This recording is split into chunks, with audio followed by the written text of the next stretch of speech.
gentlemen, ladies and gentlemen, welcome to our podcast. Obviously, your boy, your favorite gunner. 3-2 in the name description as well. Self-explanatory. But I'm here with man like Matt, the one, the only.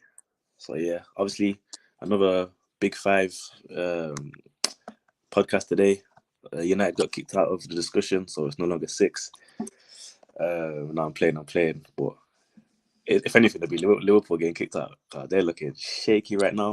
But we're going to start talking about, obviously, we missed a couple of weeks. We're going to try to get more consistent, guys. We're going to start streaming on Mondays and Fridays, catching up because there's a lot of fixtures and things happening in October, and especially next month. So we're going to try to get more on it. So apologies for the inconsistency. But in terms of today, we're going to talk about last weekend's results first. So obviously we saw another routine win for Arsenal over their North London rivals. As I said in the podcast prior to the match, I was very confident. Spurs have a very negative way of playing football. It's very unattractive. I don't feel sorry for Spurs fans, but it's not. Yeah, I knew it was gonna be a game where we would take it to them and they'll try hits on the counter, but at the moment, we're just too confident and positive to have let that game fall into their hands. So I was really satisfied with the performance. Really satisfied with the performance. Obviously, Matt is repping the United flag, unfortunately. He saw his team win the second half against Man City. How did you have to talk about it? Yeah, the City game. Yeah, there's a lot to be said. At the same time, there's not a lot to be said because obviously there's a lot of shame as a United fan after that game. And the reason why there's shame is because I think heading into the game, because of the sort of semi-decent form we've been in, I think a lot of people actually thought that we could have done something there. And, I heard a lot of United fans talk about how our record against City at the Etihad has actually not been that bad. But then I began to actually think about it. The wins that we've got there, if you actually look at the context of those wins, a lot of them were kind of irrelevant. So I'll give you an example. In the 2020-2021 season, we beat Man City at the Etihad. I think they were leading us with about 16 points heading into the game, and we beat them 2-0 there to drop it down to 13. I mean, it's not the end of the world for them to lose that game. They still ended up winning the league, leading us with like 15 or so points. Then in the 1920 season, we in the Carabao Cup semi-final, they beat us 3-1 at Old Trafford, and we went there and won 1-0 in the second leg, which meant that it was 3-2 an aggregate. So essentially, it was an inconsequential loss for them. Like, so it once again, that loss didn't mean anything. And then I think it was our previous win there. I think we also, it was the same season, 1920, because we beat them home and away that season. So that was the season that Liverpool ran away with the league. So obviously that was kind of like their drop-off season. So all in all, our kind of previous 3 victories at the Etihad hasn't been of much significance. So heading into that game, I wasn't even thinking too much about our kind of previous record there. But bro, it wasn't pretty, bro. Like I always say, heading into a big game away from home, there's a couple of ground rules. Don't get booked early. Certain players can't get booked early. I don't want my fullbacks getting booked early. I don't want my centre-backs getting booked early, and I don't want my DM getting booked early. Gallo got booked in like the first 10 seconds, which I thought was harsh, by the way, but he got booked. Then, another rule, don't concede in the first 10 minutes. Bro, Foden's goal was so easy that I couldn't even believe that we conceded that matter. Like, bro, no one for City did anything special. They literally just knitted a few passes around our box, played across the box, and he just finished it. Like, too easy, bro. And because when you concede early in a big game, yeah, It's peak. especially for a team that was coming there to sit back, the game plan automatically goes out of the window. Yeah, trust. So we had come there to play on the counter attack. Once we concede, we then feel like we have to then go for it.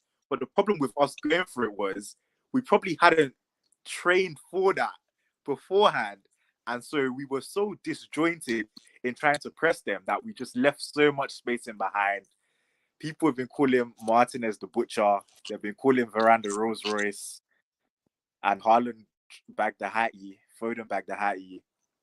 Bruv, it is what it is, isn't it? But I do like the fact that we scored 3 goals, though. I can't lie.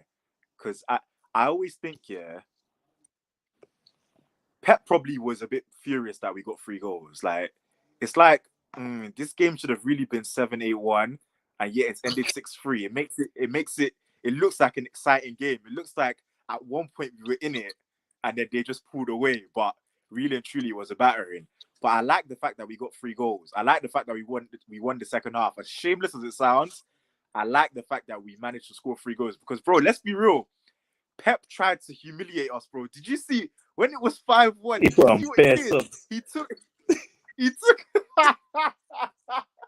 bro, he played his left back in midfield. He moved his left back to midfield. Rodri was injured for the game.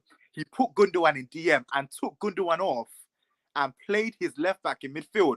Bro, he tried to humiliate us. Like, so it was kind of good for our pride just to kind of get 3 goals and make the scoreline look a bit respectable. Overall, boy, it was a disappointing performance. Definitely that. Am I sounding better now or am I still sounding the same? Yeah, slightly better. All right, cool. And I was going to say as well, you must be obviously somewhat annoyed, but also impressed with Anthony getting 3 goals already. Scoring against City, scored a good goal against City. Is he justifying his price tag? You know what it is with him? I think it's kind of hard to answer that question now, obviously, because it's still so early. But I'm gonna be honest, yeah. Against Arsenal, I thought he was actually quite poor against Arsenal. I think the goal that he scored against Arsenal bailed him out of a very poor performance. I thought he was poor against Arsenal. Just he was a bit reckless with a lot of the things that he was doing. But obviously, his first game, he was probably nervous, so you can understand it. Before he scored against City, he was having a dreadful game as well. And then all of a sudden, when he scored, he then started to that kind of picked him up. His confidence kind of grew, and then he started doing better things in the game. And I think from the City game onwards, he's been quite good. I'll give him his credit. He's been quite good. I still want him to be a bit more braver in taking players on, but besides that, he's been good. 80 million is yet to be. We don't know that yet, but he's been good. I've been somewhat impressed with how he's been playing recently. Okay, that's cool. Well, we'll leave that that battering for a private discussion. But talk about Europa. We'll chop that up real quick. Obviously for me, I've seen our B team play. We didn't play great. Especially in that second half. Bodo Glimt came out, but the scoreline says 3-0. That's what you're gonna see in a few months' time. You look back, you're not going to really remember the performance. So I was happy to see that was the score. Does that kind of not concern you, but is that like a bit of a cause for concern? Because like usually managers will play the quote unquote B team in these kind of games because the B team players are the ones that are trying to impress. Yeah, we played our B team. You know, so that's why the manager would usually play the B team, because he knows that they're the ones that are trying to impress him to get into the first team. So is it like a kind of a bit of a worry that the B team aren't, even though, like you said, you won 3-0, but for you to kind of say that you didn't play well overall, is that When I said we didn't play well, it's not like we was making mistakes or getting dominated. It was just we wasn't I don't know. Once we had, especially when we went 2 up, I feel like we just relaxed a bit more, too much, instead of having that instinct to go out like City would, and City wouldn't rest. But we kind of rested and said, yeah, we've won this game. I'm not going to kill myself because Liverpool game was on Sunday. I mean, Tierney played left back, played quite well. Tomiyasu obviously then played right back and left back, and he played really well. Fabio Vieira scored. He played all right, to be fair. Xhaka just had an average game, nothing really exciting. And Nketiah scored, but Nketiah was good actually. To be fair, Nketiah was good, but he needs to be more clinical if he wants to get on Arteta's back to get in that first team or get some more minutes. He's got to score those chances because he could have got a hat trick. To be fair, so it's just things like that. When I say it wasn't a great game, it was a good game. It was a 6 out of 10 game, but we need to be keeping up those 8s. But in terms of the B team, like Lokonga, he played very safe. He didn't. Those kind of games for Lokonga, you got to dominate that midfield. You got to show that when Partey's out, I'm the guy. But he didn't really do that. He played like El Nene, I'll be real. Just passing backwards, sideways, keeping it safe, neat and tidy. Maybe that's what he was asked to do. So I can't turn around and say he had a bad game. But I just thought he was playing it very safe. But end of the day, we won 3-0. We didn't concede 2. Talking about conceding 2. So your Europa League game, tell me about that. I heard that your boy scored again, didn't he? Martial? It was Martial that scored, yeah. Yeah. No, you know the thing with that game, bro. Honestly, they had 2 chances in the game and scored it, bro. They were just clinical, like, and their 2 chances came from mistakes. They were self-inflicted. But honestly, bro, if you watch the game, we should have been like 4-5-1 up at halftime, bro. Like we missed so many chances. Ronaldo missed he missed an open goal pretty much. We missed a lot of chances. And then the problem was Ten Hag then brought on Rashford and Martial, who both changed the game and had a huge impact. And when we were leading 2-1, and then we then took the lead to go 3-1 up, because everyone could see that Ronaldo was really trying to get that goal, everyone then started trying to spoon feed him goals at the expense of us just killing the game off completely. Like there was a point where Rashford got played in behind, and to be fair, his pass to Ronaldo was poor, but honestly, he could have shot himself. Same thing with Martial as well. They were you could see that they were clearly trying to get Ronaldo a goal, because obviously at that time he hadn't got the 700th goal that he was looking for. So that came at the expense of killing the game off. The other team had 2 chances caused by 2 mistakes, and they scored. It wasn't the best of games. Obviously, I like the fact that Martial and Rashford came on and kind of changed the game, albeit it was a team that's fair, bro. I don't know if you know, but they didn't have a logo on Google. Bro, they apparently, when they scored against us, they made an Instagram account as a result of the goal that they scored, bro. Like, bro, it's mad. Like, obviously, people have been making fun of the name of the team. You know, it sounds like ammonia, which, you know, to the chemistry lot, you lot that know a bit of chemistry, you lot know what ammonia is, NH3 and that. A man said they made an Instagram account after the goal. I'm dead. Yeah, man. Okay. But yeah, at the end of the day, the win is the win, bro. Yeah, facts. That's what I keep saying. Like, it's a results business, man. And the best teams win even when they don't play great. You get me? So obviously, that was Arsenal United's little sequence. In terms of Liverpool, I know last weekend they drew 3-3 to Brighton. I think they were they came. Was it that they came back, or was? Yeah, they were 2-0 down within like the first 25 or 30 minutes. Yeah. Then they pulled one back before half time. Yeah. Liverpool been starting games quite poorly. Especially in the league.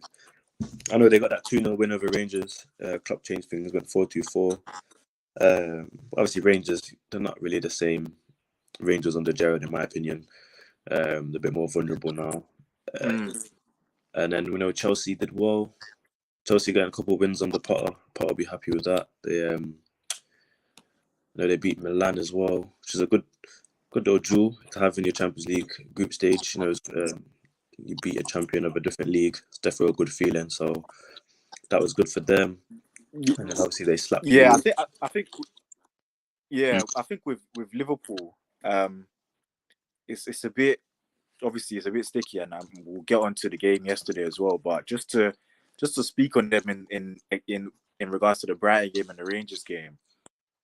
In the Brighton game, obviously there was a lot of kind of controversy regarding Klopp's starting lineup, because he started a front three of obviously Firmino in the false nine, Salah in the right, and he put Carvalho on the left. And obviously, if you watch Carvalho, you can see the brother's not really a left winger like that, or he's not a left winger in the Klopp profile. Like Klopp's wide players are usually high energy, high intensity, pace and power kind of players, and it just doesn't fit the profile. So in the first half, the pressing from the front was really lacking, and obviously we know that Bobby as well has lost a yard or two of pace as well. So the pressing from the front was really bad, and the midfield was getting overran with Fabinho in there. So they obviously had a poor start. They managed to get it back. Bobby managed to get 2 goals, get them back into it. They got a goal from a horrible decision from the Brighton goalkeeper Sanchez. And then after that, bro, like, they just let the game drift. It was like they didn't really look like they were going to kill the game off. They let the game drift. They let Brighton grow back into the game. And then Trossard got a hat-trick with like 5 minutes left. And it's the price you pay for starting badly and for letting the game drift at a point where you're supposed to be on the ascendancy. Yeah. With the game against Rangers, bro, I'll be honest, as much as they got the 2-0 win, I wasn't too impressed. I know he changed the system. He brought in Jota, brought in Nunes, started all 4 of his flaggers. He started all 4 of them with only Thiago and Henderson in midfield. But bro, I can't lie. As much as they played through Rangers quite easily, I wasn't personally impressed with the performance. I didn't think it was enough of a bounce back performance from the Brighton game. Yeah. No, I definitely agree with you. That's why I was surprised that he tried to bust the same lineup against Arsenal, as if it's kind of disrespectful. I'll be real. Like, come on, okay, fair enough, you beat Rangers, bro, but you didn't even smash them, and 2, why you come? Look at the form we're in. Why would you risk that? To have 2 players in midfield, he's overcompensating because the midfield, his midfield, bro, it has. Like, and I'm not like a pace and power merchant. Trust me, I like controlled technical. I like players with technical ability, but based on how Klopp's Liverpool has played, his midfield needs legs, bro. They've got no legs. Like, Fabinho is getting overran by players who aren't even considered fast. So I think him playing all 4 of his fastest attackers is to overcompensate for the lack of pace he has in midfield. I hear that. I see that. The only issue with that is it means as soon as Salah or on the other side, Diaz doesn't track back for that hot second, it's wraps. Yeah. Especially when you're going against a team with overlapping fullbacks, just like we saw with Arsenal. We got Ben White overlapping, and that caused quite a few problems on that right hand side. The first goal even came from Saka on that right hand side because Diaz didn't get back, and obviously Trent went fishing. But in terms of like the setup, I was shocked. And to be fair, in that first half, Liverpool after they conceded, they got into it. You know, moving the ball around. Thiago is such a baller. Like, this guy, he's such a baller. Like, watching him play is just so exciting. You see the thing with that, yeah, and you're right. I think after the first 10 minutes, they grew into the game, and it got to a point where Thiago and Henderson were actually controlling the midfield. Exactly. Now, I don't know whether that's just because they just rose their game to another level, or whether that's naturally you guys just retreated back just because you felt like you had something to protect. Yeah, I feel like naturally when you score that early on, you are gonna just drop back a little. Because the game plan, as you can see, Arteta wants to try and score goals in the first 20 minutes. So you can see that. So once we got that goal straight away, especially against a team like Liverpool, automatically you're gonna think, all right, let's hold this lead for a bit. Let's build on this lead. Let's have a game plan in mind. But with a team like Liverpool, who you know are just gonna come all guns blazing, and to be fair, their goal came from a mistake from Gabriel. Gabriel's the only player in the team who, for me, is the weakest link right now. Couple of decisions. It's showing why you guys wanted Martinez. No, I don't know about that. Don't know about that. He's still a good defender. He's 22, so we'll be patient. And to be fair, last season he had a great season. So it might just be a little blip, but it needs to get addressed if it continues for the next 4 or 5 games, because he's making. The problem with him is that he never looks like composed. Like that's my problem with him. Is the same thing I kind of have with Ramsdale. Like they never make things look simple, even things that are supposed to be simple. Like yesterday for the goal, the ball has gone over him.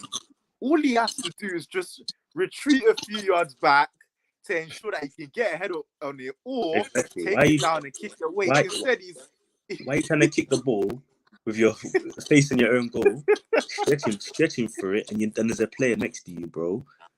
And Nunes was not getting it at the bounce. Nunes was not getting, and he would have been offside. He would have been offside anyway. Gabriel just needs to relax. He did it twice. He just needs to adjust his feet. He did it twice, yeah. But then again, Gabriel's so unpredictable, because man say that, yeah, but then for that second goal, my man's running on the counter with Saka and Martinelli. I'm thinking, why am I seeing Gabriel playing as Gabriel Jesus? Like, when did these ones switch? Next thing I know, my man's doing a dummy. My man's doing a dummy in the box. He dummied it. I'll give him that. He dummied it.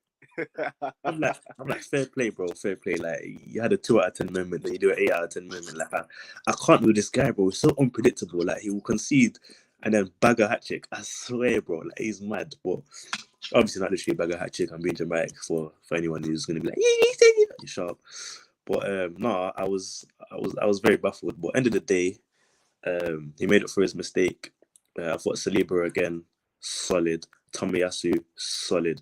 Tomiyasu gave Salah stress. And I have to give credit to Arteta, because he could have easily just played Tierney as a simple option.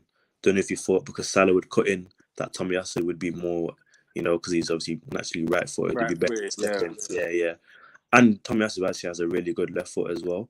So he actually plays really good in that left back role. So he rolled the dice and he got a lucky 7. So hats off to Arteta. I thought his game plan was really good. Second half, I don't know what he said at half time, but the man them came out on smoke, bro. I mean, getting that goal before halftime definitely gave us that boost of confidence. I feel like that second goal that we scored was pivotal to the win, because if we don't get that goal, I don't think we have that confidence to play like we played in the second half, because we dominated their second half. Like, they scored, but that was literally like their only chance that they had in that second half. Yeah. We absolutely balled out, and I've never seen us ball out like that on Liverpool. Like, we cooked them, bro. Like, I don't know what he said to them. I don't know if I think for me, Arteta spotted some things, addressed it, and yeah, he just capitalized on it. Obviously, I know, as I said, we'll talk about the controversy with the Gabriel handball. For me, yeah, 1, he's off balance because he's trying to lunge in to block the cross. 2, it hits his chest first and then hits his arm. So I don't think that's a deliberate handball. The rules of the game is deliberate handball. If it's hitting his chest first and he's off balance and it's his arm, it's not a deliberate handball. So people doing all this crying for no reason. But what's your take? I don't know if you saw the slow motion, but it clearly hits his chest first. Yeah, I saw the slow motion. And here's the thing, yeah, because I could easily come here as a salty United fan and say, well, if you remember Martinez's, I knew you were going to say that. The penalty we got against the slam dunk, yeah, against Sociedad. But that would be me lowering the standards, bro. Like, at the end of the day, a standard needs to be maintained. And just because in our situation it wasn't upheld doesn't mean that everything else should then be brought back down. But the actual rule is if your hand is in an unnatural position. Now, I've said on here that I don't actually agree with the whole notion of unnatural position because, bro, like everything your hands do is to keep your balance, is to maintain your balance. So there's no unnatural position unless you're like standing still and you've got your hand up in the air. And like, do you remember in what year was it? It might have been 2000. I want to say 11 or 12.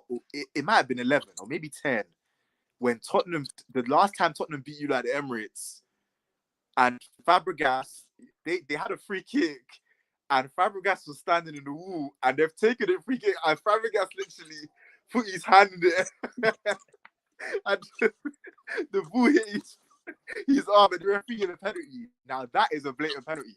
But when someone's moving around and they're trying to put a block in, or they're putting their body on the line, and it hits their hand, I think it's harsh in general. So it's harsh because you need your arms for balance. yeah, exactly. So I don't think it was a penalty. I think it would have been harsh. Yeah, I thought it was harsh as well, especially because it's his. If anything, it's his chest first anyway. So yeah, how can that be a handball? But so yeah, see what you mean about that. There was another issue as well with the challenge from Martinelli and Arnold. A few people were saying he should have been sent off for that. If you remember it, he kind of stood on his ankle as he was coming down. It looked kind of painful. Don't know if that's the reason why Arnold came off or just because Klopp was like, yeah, you're not trying to get in this England squad, I lie. But it did look a bit, when you see it again, it looks bad. But when I was watching the game, I didn't really think much of it.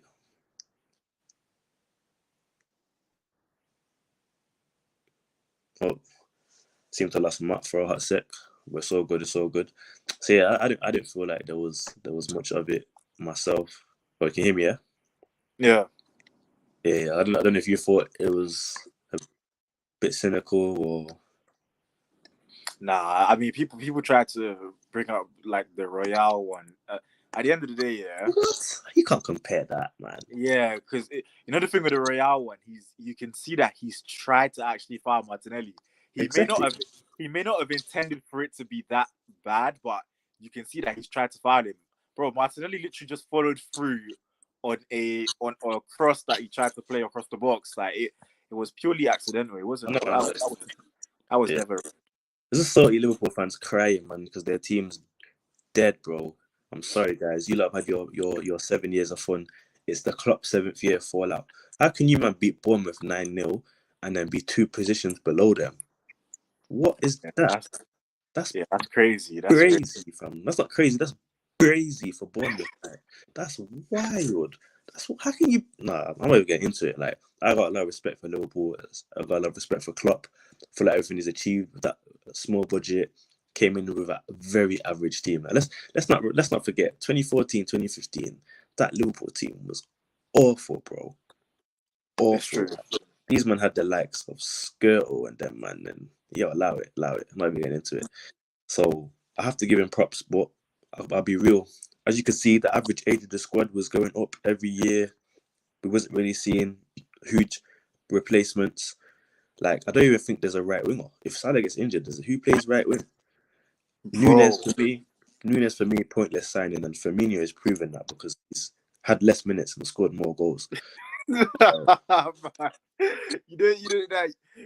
the thing. I do think, yeah. See, this is the thing. I think, like you said, there's no backup for Salah, bro. You could see yesterday he took off Salah and Henderson had to play right mid.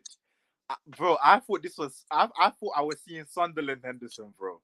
That's the last time I've seen Henderson actually be fixed in a right midfield, right wing position. Bro, the problem for Liverpool is, and I've always believed this year, with the Firmino false 9 thing, I can't lie, bro. I think Klopp just stumbled across that, you know. I don't actually think it's something he planned to do. And I think it's proven that in the fact that he's tried to sign like actual backups for Firmino. I think Minamino was supposed to be a replacement for. I think he thought Minamino would be able to do what Bobby does in the false 9. But obviously, with Minamino not working out, I think they just had to change strategy going forward and choose to buy an out-and-out 9. But the problem with choosing to buy an out-and-out 9 does an out-and-out 9 work well with inside forwards? Yeah, there's that, and Yeah, he needs creative players, and their midfield, it has creative players in the midfield, but not in the final third. Like that. yeah, exactly. Get me? And obviously, with Salah wants to get in behind, Diaz wants to cut in. So if Salah's trying to get in behind, and now Nunes is trying to get in behind, it's this commotion. Because for me, Nunes, I can see it. He has potential. I can see it. He's not a bad player, but everyone knows Klopp systems. That's why I was surprised when they were trying to get Nunes, because I'm like, that's not really how you guys set up. And to be fair, Liverpool used to be a team where like they were very erratic. Like at first it was just bang, bang, you're on you, route one, extremely direct, extremely high tempo. Then they started playing more possession, but still high tempo, still very direct. Now this season, we're seeing more of a slow tempo possession, and I don't think it's working out for them still. And you can see it in their performances. That like the press on Sunday was weak, bro. Arsenal beat the press with ease. Listen, I'm an Arsenal fan, yeah. I've seen us play out from the back for years under Emery, Smalley under Freddie Longberg, with Wenger, with Arteta. I've seen us playing out from the back. We was crap at it, bro. We was awful. When Liverpool and City came and we still tried to do it, we couldn't get out our own final third, let alone our own half. Liverpool would nick the ball early. Salah, Mane would give me nightmares, G. But Sunday, I'm like, yo, we're beating the press with ease. Sometimes we opted to go long, yes, but when we did go short, the was press resistant, and I've never seen that against Liverpool. So there's clearly something wrong. I don't know if it's tired legs, tired mentality, or if they've changed their game plan. But I don't know why it's changed it. I'll be real, Bro, you know the thing, like, because as much as I've respected, the football and the Gergen press and everything that they've done, I am not a huge kind of fan of the football, because I do think it is somewhat unsustainable. Like with all the developments of sports science and players taking better care of themselves these days, players are still not robots, bro. Like, you can't expect guys to press for 90 minutes. Like, for example, and this might be even a weird like example to give, but I was watching, before the Arsenal Liverpool game, I was watching the Leeds Crystal Palace game yesterday. And bro, in the first 20-25 minutes, yeah, that was a good game. Leeds were on them. Like, Leeds were pressing the life out of Palace. And I remember telling my brother, they went 1-0 up in that 20 or 25 minutes. I remember telling my brother, if Crystal Palace can withstand this 20 minutes by only being 1-0 down, later on, they're going to come back and win the game, because Leeds are going to be tired. And bro, that's exactly how a lot of these games are going, because everybody's trying to press. Everyone is exerting so much energy in the first 30 minutes. In the second half of games, people are getting tired. And when you get tired, your decision making gets tired as well, bro. And you find that in the second half of games, the quality in the final third of teams is poor. And I think with Liverpool, as much as over the years they have improved in terms of their ball retention and like the technical security of their team, with the addition of players like Thiago, has improved. But bro, the players are still getting injured. Diaz yesterday now injured. There's rumors that he might be out for months. I think he's going to miss the month. He's out till December still. Bro, like, I'm not a big fan of the football. Like, it's just, for me, it's just unsustainable. I think players become injury prone playing that kind of football week in, week out, especially when you have like fixture congestion. Like, Yeah, so 100%. Yeah, 100%. yeah, bro. Yesterday in the second half, bro, the legs just went like. It's as simple as the legs just went. But also as well with that Palace game, if we're talking about that game as well, I think what helped as well was the fact that Vieira made a couple of changes, because there was too many players I can't like Palace here. There's too many players that love dribbling, love being on the ball. Like, obviously you got Zaha, you got Ayew, you got Elise, yeah, Eze. These men all want to dribble. Like, they want to dribble, take players on, and it slows them down, innit? Once they put what's his name, Milivojevic on. Milinkovic, whatever his name is. Yeah, Milinkovic. Once they put him on and are passing a bit more, Leeds couldn't keep up, because Leeds, as you said, Leeds exerted themselves in the first half an hour. So now that they were moving the ball back quicker, Leeds were just a shadow of the first 20 minutes. Yeah. Good run from Harrison, by the way. He's unlucky to hit the post. But going back to the Liverpool, I noticed that as well. Like, the press was just not there. They were stepping off. Whether it's age, tired legs, but I think it's a confidence thing as well. Because like Van Dijk's not the same guy, bro. He's not scary anymore. Like, man used to be fearful. But bro, but even with the way they defend, a lot of the defending, a lot of like the press has actually contributed to how well they've been able to defend before. Like they have this thing That's true. Where they squeeze the pitch so much that people get suffocated while the other team gets suffocated whilst on the ball. That like the midfield and the attack winning the ball so frequently for Liverpool has helped ease a lot of pressure off the defenders. That's true. But now, once you're playing around the forwards and then you're bypassing the midfield, the defense is in trouble, bro. Like, look at the first goal, bro. The first goal, nah. For that to happen in the first 3 minutes, nah, that's unacceptable. No, 100%. I mean, first 59 seconds to be specific. Just. But again, from Trent's side, people were saying that Martinelli versus Trent was going to be interesting. And at the end of the day, Martinelli took him off the pitch, literally. Joe Gomez came on, was a bit more of has more pace, more of a physical presence. But Martinelli, man, what a guy! Like, we bought this guy for what, 5 mil, from the 3rd league in Brazil. After he had 4 trials at United and got rejected 4 times. How are you, man, rejecting him? I will never know. You know the thing, with Martinelli, because I remember, like, there's been, I don't know if you've heard, but there's been like questions going on, like, is there much of a difference between Diaz and Martinelli? Because everyone raves about Diaz, but profile-wise and ability-wise, is he much different from Martinelli? Personally, for me, I don't actually think so. I think they're both very similar. They're both very busy. They buzz around a lot. They've got good feet, and they're high intensity players. But the way Diaz gets spoken about in the media, you would think that he's like levels above Martinelli. But like, it's the Arsenal agenda, man. It's the Arsenal agenda. It probably is. And another thing as well, and I think Martinelli's a testament to this. There's when like certain big clubs buy players at like, and I'd say at like the age of 17, 18, a lot of people think, oh, like, just learn them out, let them get experience. But I've actually found, and I'll give a couple of examples, keeping them in the team, training with the first team, and trying to develop them through the age of 18, 19, and 20 might actually be the way forward. If you look at now, with Martinelli, we're seeing it. If you remember how Jesus came to City, he was like 18 or so, or 19 when he came to City. Pep didn't learn him out. He kept him in the first team, developed him with the first team, and eventually bedded him into the first 11. And he eventually took the 9 shirt. With Vinicius as well, Real Madrid bought Vinicius when he was 17. They didn't learn him out.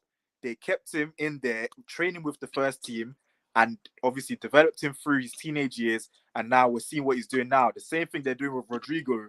Rodrigo too now is starting to kind of shine as well. So I actually think that might be maybe the new way to go in regards to developing players in their late teens, as opposed to just doing the kind of traditional thing by just learning them out and expecting them to just naturally get better because they were playing more games in League One or whatever it is. Yeah, that's facts. Because as well, the benefits are when you're training with your parent club, you're understanding the ethos of the club. Exactly. You're building chemistry with players because you're around them. You understand what the manager expects from you, and you also see the player that's playing in your position and what they are doing for the club. That's why I feel like Arteta stopped learning out Nketiah, because he's realizing that it's actually important for these players at this age, like Saka. I mean, we've got a very young squad. Even Marquinhos that we signed on the right wing, he didn't choose to learn him out either. I think you are right. I think that is the way forward in terms of players developing. Because when you send, I think most of it is down to the player. Because sometimes the player just wants minutes, so they kind of force that loan request in as well. Yeah. Yeah, especially when they start threatening to you know. I think it's more the agents. You know, the agents want them to play more minutes and build up their market. So the agents get into their head saying, "Yeah, request a loan." But for real, you hit it quite spot on. Like Martinelli, if we loaned him out, I don't think he would be the player he is now, because his mentality is different. He's bulked up. He knows what's expected of him, and his position is untouchable now, and that's a testament to Arteta sticking with him and saying, because he got injured, he was out of contention and easily could have just got forgotten about. But Arteta was like, "Nah, he's going to stay with us. We're going to build something with this kid." And now we're getting the fruits of his labours, because he's lovely to watch, man. Only thing about me for Martinelli is sometimes he holds onto the ball a bit too long. But because bro, like I think especially with attackers, I think with defenders, you could probably get away with it, because at the end of the day, like a defender may actually develop. There is a good chance a defender could develop elsewhere. Like obviously we've seen it with Saliba. But I think with attackers though, I've even with to use one of our examples, Ahmad. Yeah, we bought Ahmad when he was 18 from Atalanta. He barely even played for Atalanta. We bought him when he was 18 for a fee rising up to 40 million euros. And bro, we've literally just been loaning him out all over the place. Like we loaned him out to Rangers last season. He scored on his debut, and then after that, I didn't hear anything. I don't even think he played after that. Like honestly, and now I've heard that he might be training with like Sunderland's academy, and I'm thinking, wait, why would he not be in Sunderland's first team? And that's the thing as well, bro. When these teams loan players out, are they actually intentional about it? Do they loan players out to teams that play a similar style of football to them, or do they just loan them out just for experience? Like, yeah. So I think teams need to be like way more kind of hands-on with the development of their young attacking players, especially because they're the players that peak earliest. That's true. That's very true. But obviously went a bit off topic there. But some important things that we discussed came up, so can't fault it, can't knock it. Finally, to wrap up with the Arsenal-Liverpool game, Starboy Saka. Obviously, we know the penalty, the England game. Obviously, the nation was unfortunate, but he continues to take penalties even under pressure like that. That's a big. Alisson's not a joke. Like Alisson's good at saving pens, and he slots it. It's always a good pen when the goalkeeper goes the right way and you still score. So you know what? I thought he'd miss. In real time, I did think he'd miss, because honestly, as well as he's done, like since missing the penalty for England and stuff, I don't actually think he should be your penalty taker. I'm actually. He hasn't missed the pen. He hasn't missed the pen for us though. I know, but I'm actually a bit disappointed that Jesus is not the penalty taker, just because with the energy and the aura that he's kind of brought with him to Arsenal, I thought that would be also something that he would kind of grab by the scruff of the neck as well. But fair place to Saka, he took the penalty, he scored. But also, did you notice? Yeah. But Jesus didn't take pens for City though. Yeah, he didn't. But bro, he's a 9. Like I know he's a 9, but he's not. I don't think he's really known for his set pieces. I'll be real. His dead balls. He's not known for his dead balls. Don't take corners. Yeah. No, I get that. But did you notice with the pen?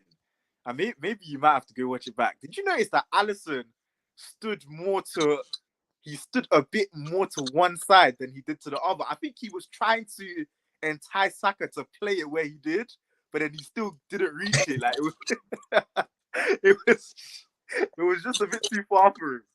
No, that reminds me of the best one I saw was Pickford, innit? I think it was Pickford when he goes all the way to the right, and then the person still slams it in. Yeah. But no, it was a good penalty. It was a good penalty. It was a good game, man. Good game. Really exciting game to watch. We know obviously time's going, but we know with United play against Everton. I didn't get to watch that game, so if you want to chop it up real quick, tell me how you felt about the performances and the goals and that. Bro, I'm gonna be real. I was a bit concerned getting into the game because, like, I can't lie. I didn't really kind of not. I'm not gonna say I didn't respect what Lampard did at Chelsea, but I think there was a few areas where he fell short at Chelsea.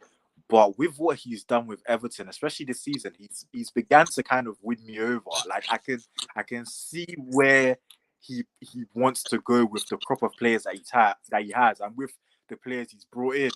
And they've been playing well. I've watched a few of their games. I watched the game against Liverpool. They put up a very good performance against Liverpool. They probably should have won. They beat West Ham as well. So coming in, I was a bit concerned. And when Iwobi scored, bro, did you see Iwobi's goal? Yeah, that was a madness. It won't be in Bro, are you deep in his centre mid now? Like, what? Life's mad. He's always been, bro. Nah, he was a winger first, though. No, but he said in the Arsenal Academy that he came up as a centre mid. I didn't even know that. You know, because you know how Wenger loved playing like, Wenger was a bit like Pep in that. See how Pep will play like Foden, who's more of a midfielder. He plays him out wide. Like Pep loves playing these midfielders out wide. That's kind of what Wenger did, isn't it? So when Iwobi came into Arsenal's team, Wenger kind of played him out wide. But I've always thought he's a midfielder, and that's why when people were criticizing him, saying, "Oh, he can't take players on and stuff," it's not really him. But nah, albeit not gonna lie, it was a banger. It was a banger. But the sad thing for them was that was probably the only good thing they did. Like majority of the game, bro. All of their transition plays were breaking down. Like they couldn't find a pass yesterday. And to be fair to us, we took advantage of our opportunities. Obviously, Anthony to Anthony for the first goal. It's a shame for Martial that he got injured, bruv. Like I was absolutely gutted because I heard before the game that he got injured in the warm-up, but then he shook it off. And then obviously he couldn't. If you get a knock in the warm, just allow it. I know, but bro, No. It's Everton, man. Allow it. You literally have Ronaldo on the bench. What? You're not taking a risk. Just allow it. The better striker on the bench. Allow it. But let's be real. Like Ronaldo this season so far hasn't it's not something Ten Hag wants to hang his hat on so far. I hear you, but he's not exactly got great service. Remember, Ronaldo's used to playing for a possession-based team and getting at least 4 or 5 chances a game. You might have not given him that. I mean, to be fair, in the Prem. Yeah, I was gonna say because we gave him that against them 1 year, and bro, but he's not. He hasn't been playing, and even when he has played, you might have given him 15. I can't believe the way you might have treated Ronaldo. I can't believe the way you might have treated the top goal scorer in the world. It's ridiculous, bro. End of the day, I understand people saying, "Oh, he doesn't fit the system. He won't press. He won't blah blah blah." Bro, you build it around the guy, fam. He can bag. He needs to be pressing. He needs to be in the box, prevented with opportunities, because he's the most clinical person you have. Last season, without Ronaldo, you might not even in the Europa League. Martial's not scoring 18 goals last season. Let me put it like this here, because we might as well have a No, answer my question. Is Martial scoring 18 goals? I mean, he has before, but no. Now is Martial back? Wait, can Martial back 18 goals now? Now, yeah, he can. What is it? Crack, bro. He's already on like 3, and he's only played 2 or 3 games. 2 of the goals were against City, and 1 was a pen. Get out of here, man. Yeah, and look at what are we discounting penalties now? Because I mean in the sense of like that game was done. So whether he scored 5 goals that game, what's the point? But look, this is the thing with Ronaldo, yeah. And don't get me wrong, like obviously Ronaldo, football-wise, and what he's done in his career, of course, like, bro, you can't disrespect the guy. But at the end of the day, bro, he's 37. And I don't know about you, but I don't want a 37-year-old leading my line in 2022, bro. Like, and this is the thing. What a lot of people don't understand is Ronaldo is like he's more of just a final attacker than he is a striker, bro. There's loads of things about the way he plays the actual striking position that are limited, and that's because, to be fair to him, he's not actually a 9. Like, he's done well to be able to kind of like play in that position, like technically, but there's loads of things in his game that isn't actually like he does a lot of the things that an actual 9 does, Ronaldo doesn't do very well. Like his general kind of link play, his hold up play isn't great. So you need to factor that into where like Ten Hag's decision. And it's not about just pressing, because to be fair, like bro, some of the games we've gone into looking to play on the counter. If we're looking to play on the counter, how can we play Ronaldo up front? I hear that, but exactly my point. Exactly my point. Why are you a counter-attacking team with the players you have? It's mind-baffling. Because you have players that could be dominating games. No, but you say why are we a counter-attacking team with the players we have? But apart from like who's our midfield? If you leave it, who's our midfield? Like bro, you have Eriksen, Casemiro, Bruno, albeit Fred. He's still a good player, although he makes a lot of mistakes. He's still a Brazilian international. You have on paper, you guys are up there with City. I'll be real. In terms of your team, you got Sancho, you got Anthony, bro. You got what's his name? You got Varane. At the back. Like, but when the hair and goal, you might have got a big squad. Like, but the problem is, in the first 2 games against Brighton and Brentford, bro, Ten Hag tried to play out from the back. We started Ronaldo in the Brentford game. We tried to play the possession thing, and it wasn't working. So Ten Hag thought, you know what? I need results. Like we always say, it's a results business. I need results. I hear it. I've got Rashford. I've got Elanga. I've got fast players on the counter. I've got Bruno that just loves spamming. This is the most effective way as of now for me to get results. So let me persist with this way now. Against the big teams, it won't work. Yeah. Well, to be fair, it works against Liverpool. I said big teams. I mean, no, but it worked against you. It shouldn't have, though. Bro, it worked. It shouldn't have, though. It shouldn't have. You might got dominated. It shouldn't have. The point is, yeah, at the end of the day, I think I wouldn't get rid of Ronaldo. As in, Ronaldo doesn't have to be sold. But the problem is, he thinks he should still be starting, and I don't actually think so. And you brought up last season as well, and yes, he scored 18 goals. But the same way you said that Martial's goals against City don't really count because the game was done, go back and look at how many of those Ronaldo goals came after our season was pretty much over. After we lost to Atleti in the Champions League, our season was pretty much done. The only reason why we had a bit of a puncher's chance was because you lot kept on fumbling the bag. But Ronaldo actually scored quite a few of his goals when the season was done. And also, because he got 2 hat-tricks and I think 1 brace,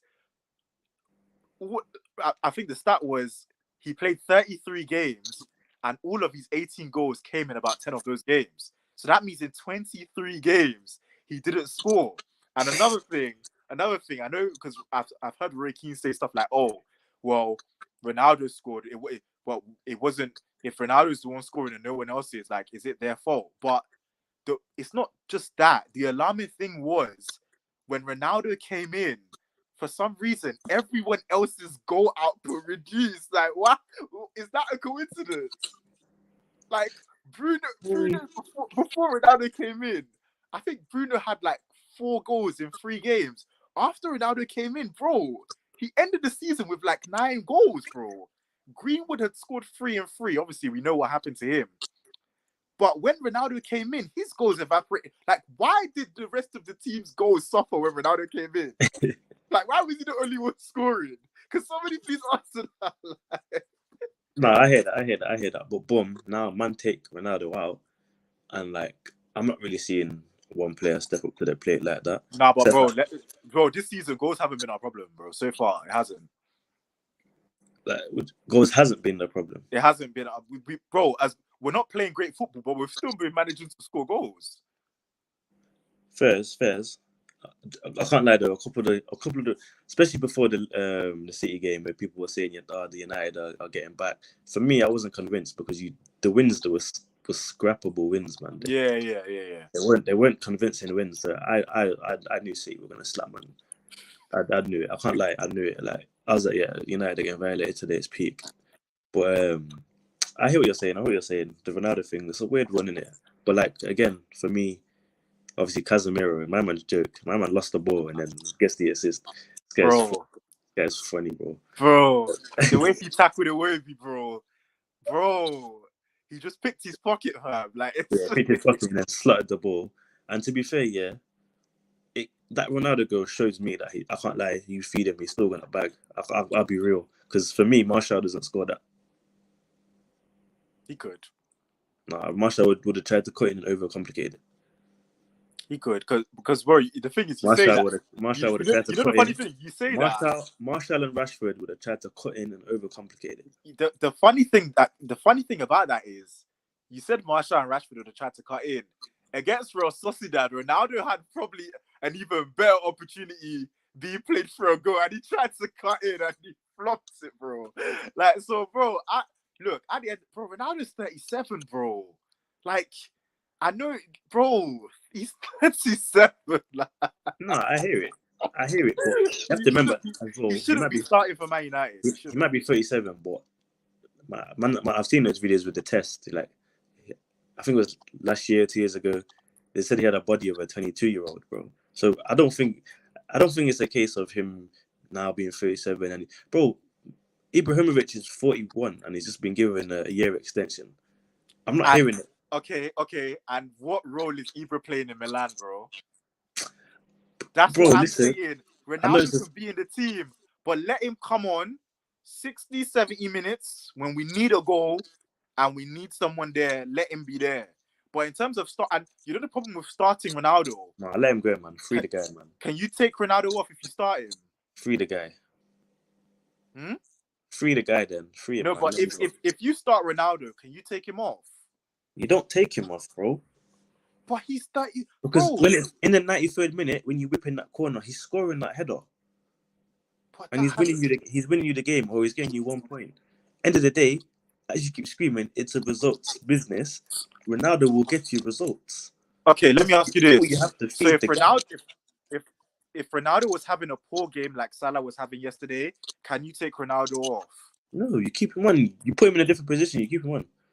But this is the thing. We shouldn't have this entitlement, bro. Like you can't have this. You can't have this entitlement at 37.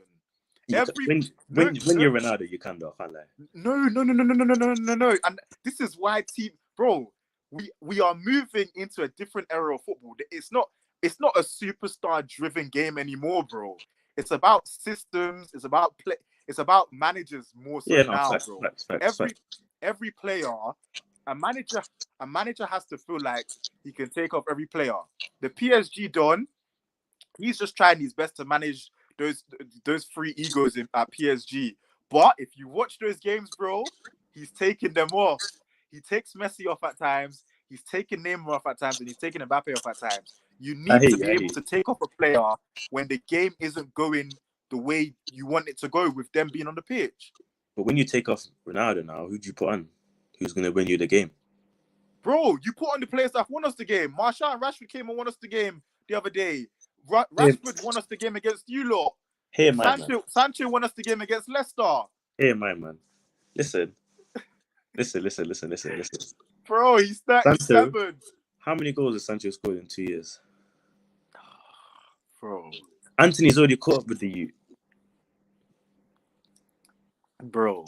Don't tell me about Sancho, please. You might have ruined his career. Players, yeah, every time a right winger goes to United, you might ruin him. I hope Anthony breaks the curse. I actually hope it for you. You might ruin Depay. You might have ruined Sancho. You might ruin Dan James. You right wingers. All right. Wait, hold on. Let's be real. Dan James was done before he came to United, bro. Where's Dan James now? Where's Dan James? I think that James got sold by Leeds to Fulham, bro. No, I got loan. He's on loan to Fulham. I think that's even worse. Fulham weren't even ready to pay him. Bro. Who else did you say? You said Dan James. You said Depay. Di Maria. Wait. Okay, with Di Maria, bro. Di Maria didn't want to come, bro. Let's keep it a buck, bro. Di Maria did not want to come. He was playing well. Once his house got burgled, that was the final straw. He had checked out mentally. Once his house got burgled, he was done. Memphis, if we're being real, bro, he was immature when he came to Man United. He already felt like he was that guy when he came to Man United, and he hadn't done much in football. He was very immature when he came to Man United. So that one, asterisk on that one. Who else did you say? You said Memphis, Di Maria. You said Dan James. Bro.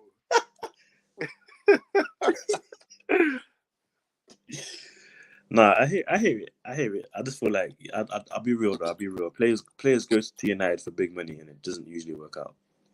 I mean, Ronaldo's on like 475 a week, bro. Like, no. I mean, like, when you pay, you might got Ronaldo for cheap.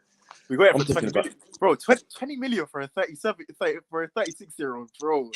Yeah, but it's Ronaldo, man. Like, come on, man. Like, you have to pay that. We shouldn't have signed him. You shouldn't have signed him, but you have to pay that. But like, you might have spending 80 on Maguire. But bro, you said 50 on Wan-Bissaka. 80 on Maguire. Wait. You say we had to sign him, but yet we've gotten worse. Now, no. I said you shouldn't have signed him. No. But you said we had to pay it.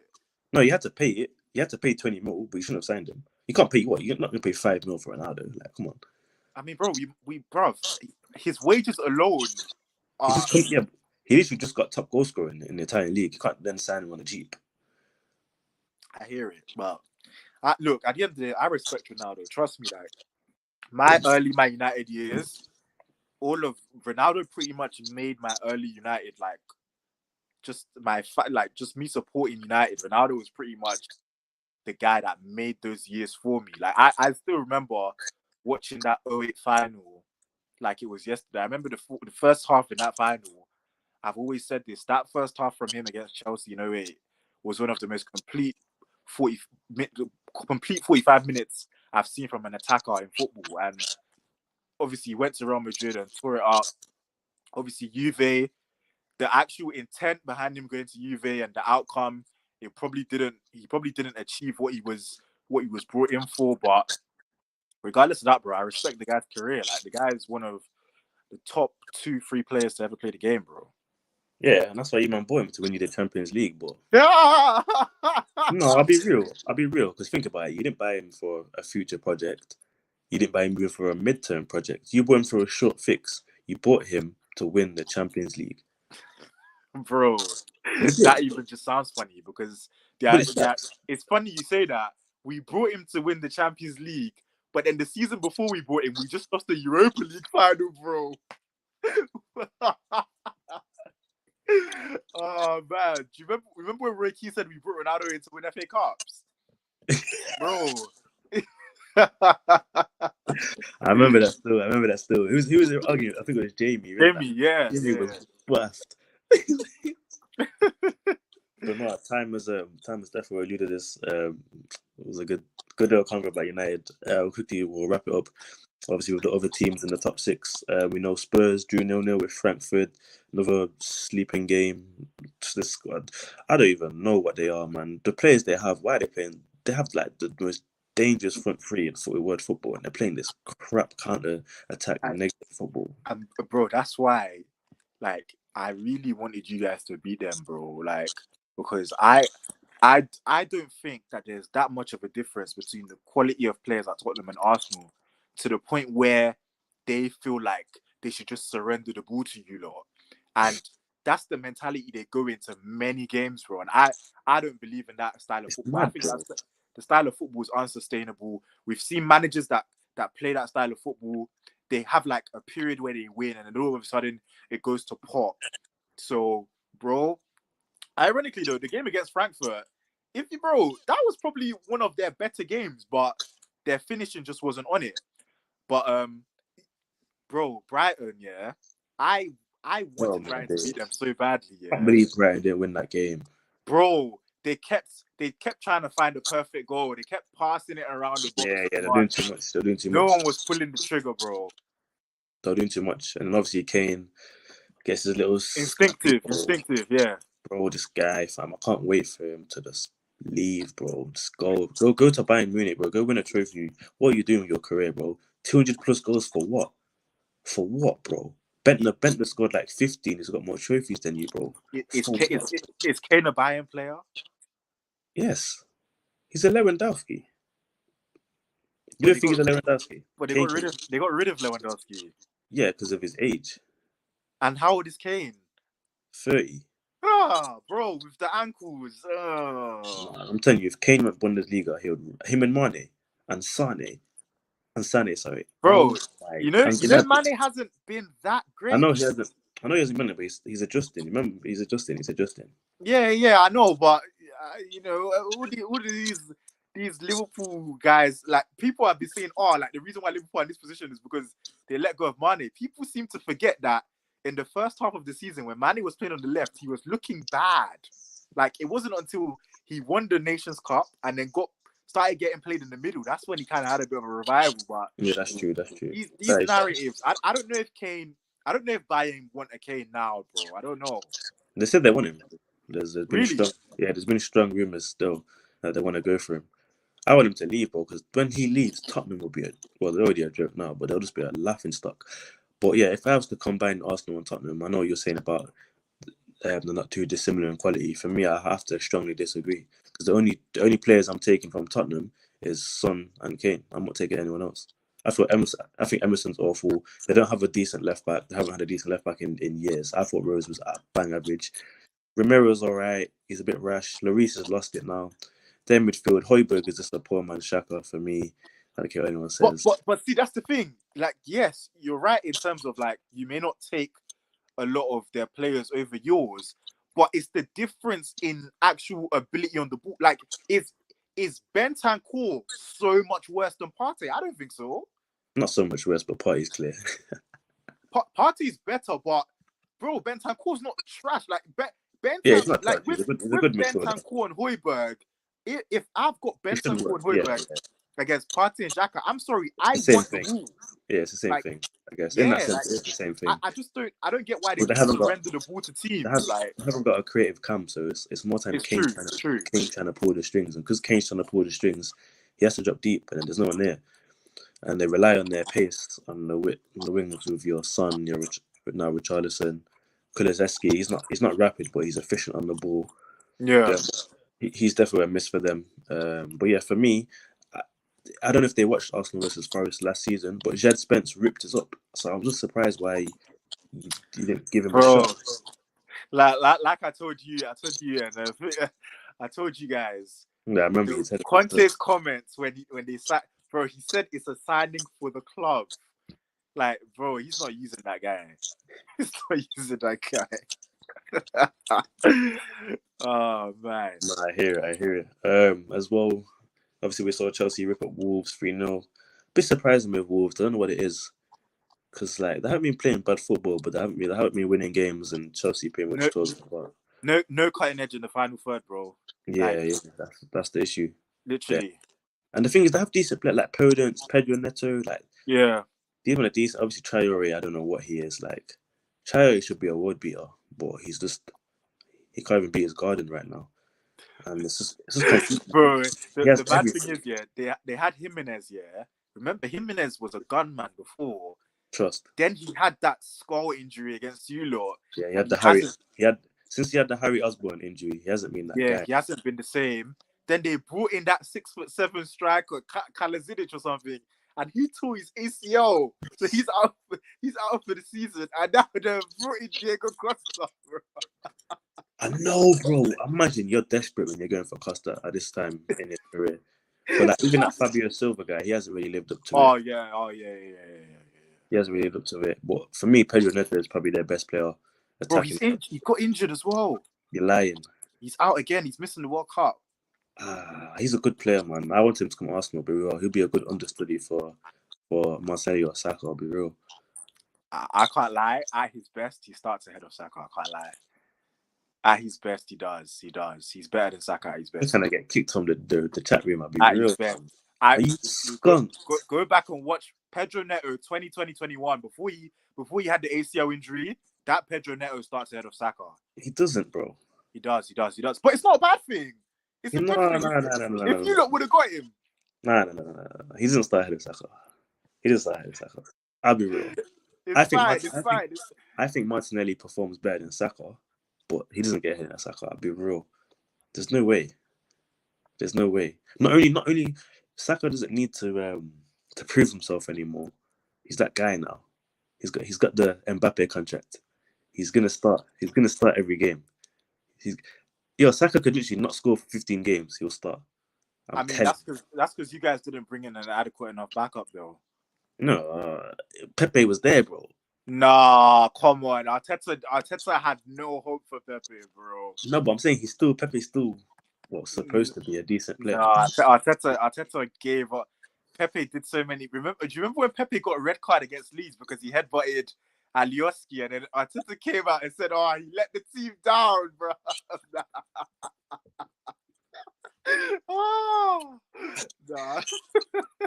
Nah, I hear it, but I can't like Pedro. He's a good player, but I don't know if he's starting or what. You know the thing, because I'm gonna put that on Twitter still. I'm gonna put that on the Twitter. Yeah, page. no, because of the injuries, and he hasn't really been the same since the injuries. It looks like a long time since we've seen him at his best, but trust me, bro, that guy, 2021, bro, that guy looked different. I hear that. Maybe I hear that. But yeah. Obviously, as I said, time keeps going and that. But what do you think of Chelsea though? Because bro, they tucked Wolves in 3-0, and if you look at the starting 11, he pretty much played a B team, bro. I know. Pulisic got a banger though. Brilliant goal. Right. But yeah, he did switch things up. But Potter knows how to make average players work and look brilliant in his kind of system. So I'm not surprised. Like, I can't like beating Milan 3-0 and then slapping Wolves 3-0. Like, that's a confidence build. That's a good statement. And I'll be real. I'm fearful that Chelsea are gonna just collect some results. They got that game in hand as well. I'm fearful they're gonna collect some results and creep up that table. And knowing Arsenal, I know it's in our DNA to bottle. And I feel like Chelsea could overtake. But I'll be happy with top four. I'll be real. Yeah, we've had a fantastic start. I'm not expecting to win the league. I'm not expecting to challenge for the league. But I'll be very much happy with a top four finish back in Champions League football. So I'm concerned, but I'm not bothered. But yeah, I think we've wrapped up everyone. City obviously are going to win the league. They demolished Southampton. Haaland scored again, the robot. Yeah, they're literally just it's on autopilot. Pep is a myth. Haaland's a robot. De Bruyne is a gem. I hate it. I hate City. I hate it, bro. I hate. How can they buy some guy for 15 mil and make him look like an 80 million defender? That what's his name, a Kanji guy, or whatever. I think we spoke about it here. I said like the guy looks accomplished, bro. Like, they played him right back against Southampton. How are we not seeing this? Like, how 15 mil, bro? And then they're probably gonna sell him for 70 or 80. Bro, apparently he's some kind of maths genius as well. Yeah, I've seen that video. You seen it? You seen the video? Yeah. Gazy, bro. Calculators can't keep up with him. When I press the equal button on the calculator, he's already answered it. He already answered the question. And the questions were hard, bro. I'm hearing like 24 times 69. I was like 5,670. How? Even when I write it down, I get it wrong. My man's doing. Nah, it's crazy. It's crazy. But Pepper's done it again, bro. And you know what? I said one time on the show that I think he's milked the Cancelo as a left back thing. And you know what? I want to revise what I said. When Cancelo plays as a left back, he is more versatile as a dribbler. And that gives them an extra thing going forward, bro. Like, literally, Cancelo as a left back. And I think it's kind of it goes he's right-footed, so he can invert better. Yeah, it goes in tandem with why he got given the 7 shirt. Because I was thinking, why did he give a fullback the 7? But bro, when Cancelo plays left back, he's pretty much a left winger. Like, yeah, bro, he's not a left. He's goal against Southampton, bro. Like, he's a myth. Cancelo's a myth as well. This City team is just disgusting. And what's annoying is the depth, and they're not even old like that. These men are not old, and they just got Haaland as well. Haaland's not going anywhere for the next 4 or 5 years. Let's be real. He's going to absolutely tear up the league for ages. City could literally win the league like 5-6 times in a row. I'll be real. You know what? I won't be surprised if in 3 years Haaland goes. I don't know, bro. He has that Ibra thing about him, where like he seems like he wants to go everywhere. Like, I don't know. I think he'll go La Liga. Yeah. I don't think he'll go anywhere else. I think he'll do a Ronaldo. Yeah, maybe, yeah. I can he'll see do that. Ronaldo. Win the Champions League with City for his dad. I feel like he will lean towards Real Madrid rather than Barca. Because of that, because obviously Mbappe couldn't get Real Madrid. I mean, Real Madrid couldn't get Mbappe, so Haaland would be like, saying that you can get me. I feel like that could happen. And then after he's had 4 or 5 years in La Liga, he'll go to Serie A, probably go Inter Milan or something, and then he'll go back Yeah, to when he's like 33, you know. and then he'll go to the French or Norwegian league when he's about to retire. But no, props to him, Haaland, man. He's a beast. But yeah, Yeah, no, obviously, the goal scoring rate is mad. yeah, 100%. So yeah, the last thing we want to talk about is our player of the week and also our clown of the week. So you wanna pick which one you wanna do first? You wanna do player of the week or clown of the week? So obviously most players played 2 games this week. So this can be across Europe as well. This doesn't even need to be a Prem thing like that. Oh, that's a tough one. I'll stick. I will leave it within the Prem. All right. My player of the week. You know what? Yeah, I'm gonna give it to this guy, and yeah, I'm gonna give it to him. My player of the week is Granit Xhaka, bro. And wow, in my opinion, so far this season, he's been top 3 of your best players. I think top 3 best performing Arsenal players so far: Jesus, Saliba, and Xhaka. In my opinion, I know everyone was raving about Martinelli and Saka from yesterday's game, but if you actually watch a lot of your 90-minute games this season, they haven't actually been that great. As in, not to say that they've been bad, but in my opinion, they haven't performed better than Granit Xhaka this season. I think with how he's performed, the way he's won the streets back after where it looked like 18 months ago, this little role that he has when you lot have the ball. When you lot don't have the ball, obviously it's a 4-2-3-1. When you do have the ball, it's almost like a 4-1-4-1. Him and Odegaard are like split attacking midfielders, and Xhaka is in that little pocket on the left-hand side, bro. And he's been doing bits there. Even yesterday, the crosses that he was putting into the box from that left channel, bro. Like, fam. Yeah, he's got a good left foot. He's got a good left foot still. Yeah, bro, I've never seen like this much to his attacking, like this much of an attacking side to his game before. Because I think historically he's been played very deep. But for me, yeah, for Arsenal, yeah. Even though Magalabatch, he played as box to box, but for some reason Wenger was like, yeah, you're going to play defensive playmaker. Yeah, but for me, I'm going to give him player of the week against Tottenham. I thought he was your man of the match. Yesterday he wasn't man of the match, but I still think he had a solid game. I'm giving it to Granit Xhaka. My clown of the week. I can't lie, bro. And you know what? I forgot to say, we were both wrong about a couple of things in regards to our England squad. I said I would start Nick Pope because Nick Pope rarely makes mistakes with his hands. And then against Germany, the guy makes shocking mistakes. But you said that you'd play Trent right back because his attacking quality would balance out with his defensive liability. But bro, Trent is my clown for this week, bro. That second goal, bro, yesterday. What was he doing for that second goal? Bro, what did he do? Man left 2 players in the box. Was with Martinelli, and he ran all the way there, bro. Like he took himself out of the game. You know why? Because Martinelli usually does this thing where he'll slow it down, push it, and then cross him with his left foot. So Trent had to judge it and stop that. Martinelli clocked him and was like, oh, thanks, bro. Let me just throw this into the man there. Bro, and just the fact he had to get hooked as well, like... Yeah, it was peak. Bro, I can't lie. Trent, I'm sorry, yeah. He's got generational delivery ability, but, bro, he's got to get clown of the week. No, I hear that. Fair enough. That's cool. For me, I didn't really have a player of the week, but I'm going to give it to a manager. I'm going to give it to Potter. I think he's had a solid week. Not really people really speaking about it, but I think he's had a very, very solid week. It's looking quite convincing already. I don't think he'd hit the ground running so quick, but it shows that he's actually knows what he's doing, even with teams where you can't really afford to lose like that. So props to him. Clown of the week is a Liverpool player, but it's not Trent.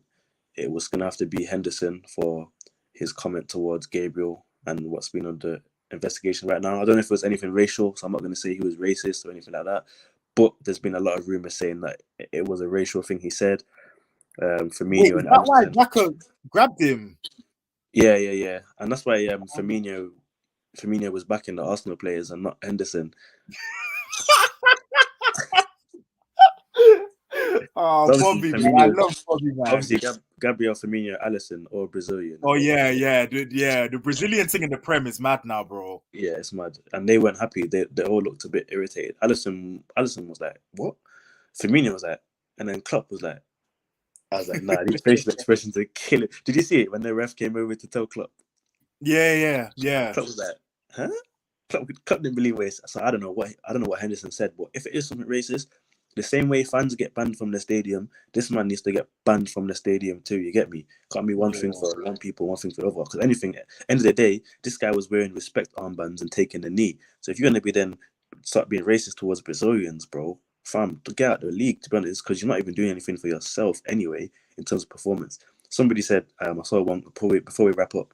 I saw one comment that said, if fans are getting banned from the stadium, he should get banned from the stadium. And then someone commented, "Was he even there yesterday?" Yo, allow it.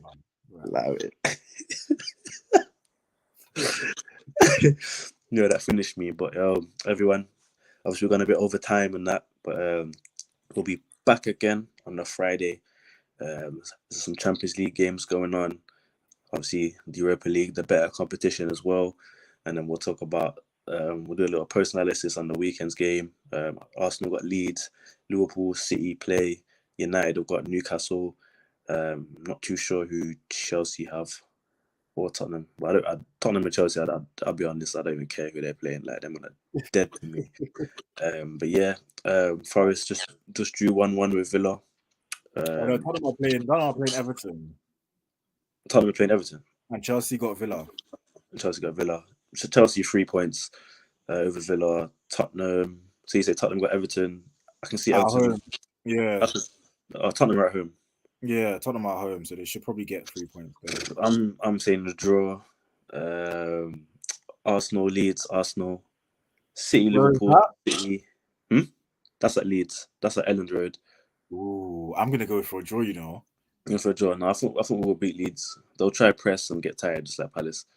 I don't know. At home, the home energy is a bit different, bro. Yeah, it's a bit different, but we've been doing good away. That's true. Except for Old Trafford, we'll be doing good away.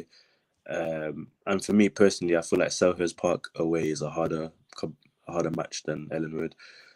United, Newcastle. I can't lie, Newcastle, man.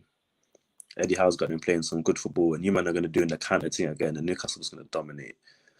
What about you? What's your predictions? Newcastle at home.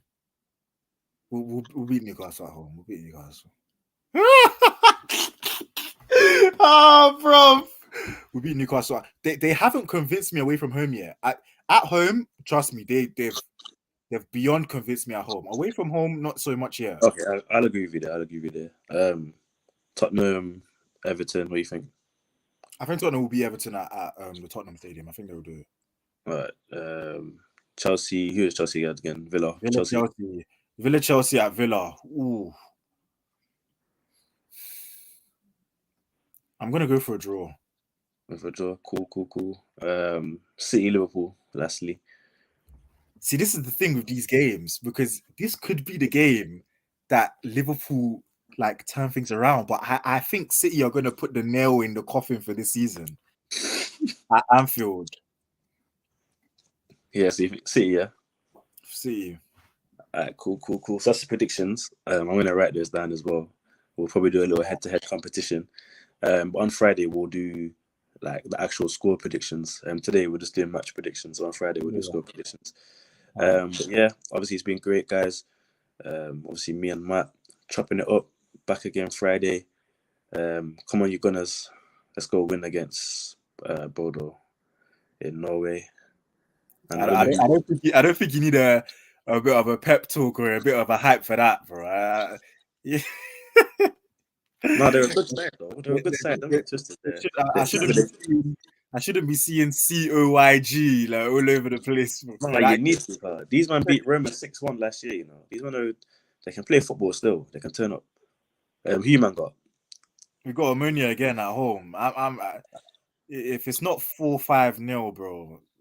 Yeah, you probably need that going into that Newcastle game. Will be real. Yeah, I agree. All right, but no, it's been the big six with your guys. Stay blessed, everyone. Nice.